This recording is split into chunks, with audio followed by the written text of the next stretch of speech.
let's talk about Microsoft Teams. Now, I know it's a huge, powerful tool, and when you first open it up, it can seem, a little overwhelming. But that's why we're here. Our goal is to give you a quick start guide to make it feel super simple and intuitive. Ready? Let's jump in. So, does your workday kind of feel like this?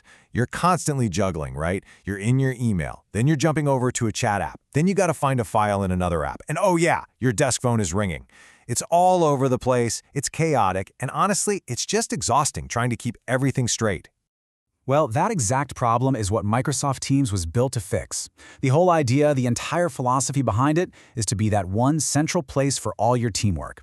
It pulls your conversations, your meetings, your files, even your phone calls, all into one single organized hub. And this right here, shows the difference perfectly. On the left, you've got the old way, just a mess of different tools that don't talk to each other. But on the right, you have the Teams way, one single app where everything just works together. You know what that means? No more digging through emails to find a file someone sent 3 weeks ago. It's right there, in the conversation where you were talking about it. So how does it actually make all that magic happen? Let's break down the core pieces, the building blocks you're going to be using every single day inside Teams. Okay, this is probably the most important thing to get your head around first, the structure. It all starts with a team. Just think of a team as the big group, like your entire marketing department. But inside that team, you have channels. And this is the key. Channels are where the actual work gets done. It's a dedicated space for one specific project or topic. This is the secret weapon for killing those never-ending email chains.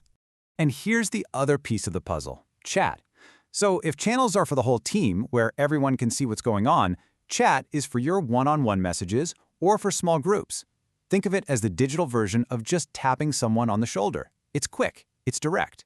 And here's a little pro tip. If you find a chat is turning into a big project with lots of people, that's your signal that it's time to move it over to a channel.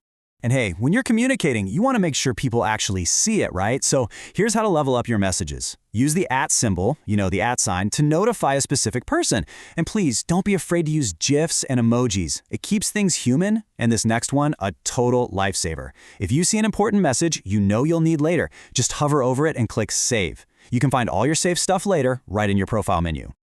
All right, so we've covered how to communicate back and forth in channels and chats. But what about when you need to get everyone together at the same time?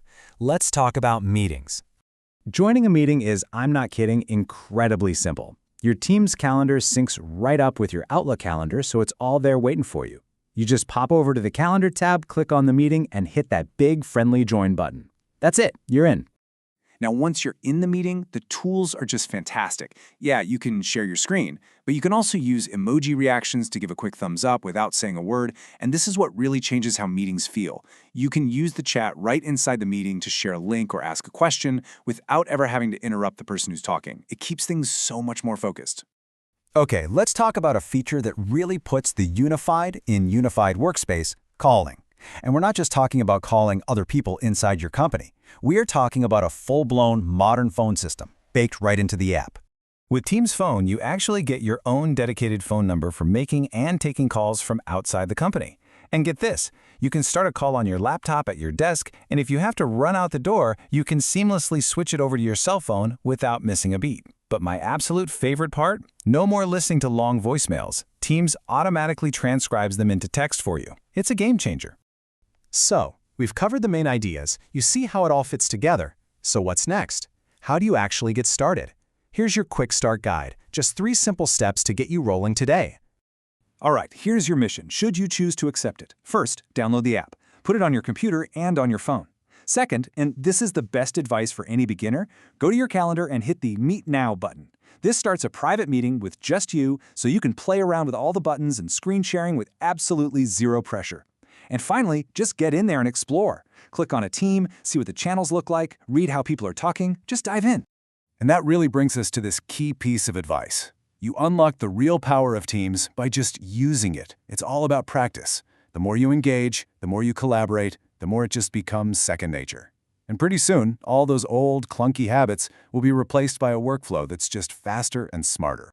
So, now that you see how Teams can pull your chat, your files, your meetings, and even your phone calls all under one roof, the real question is, what's the first thing you're going to simplify in your workday?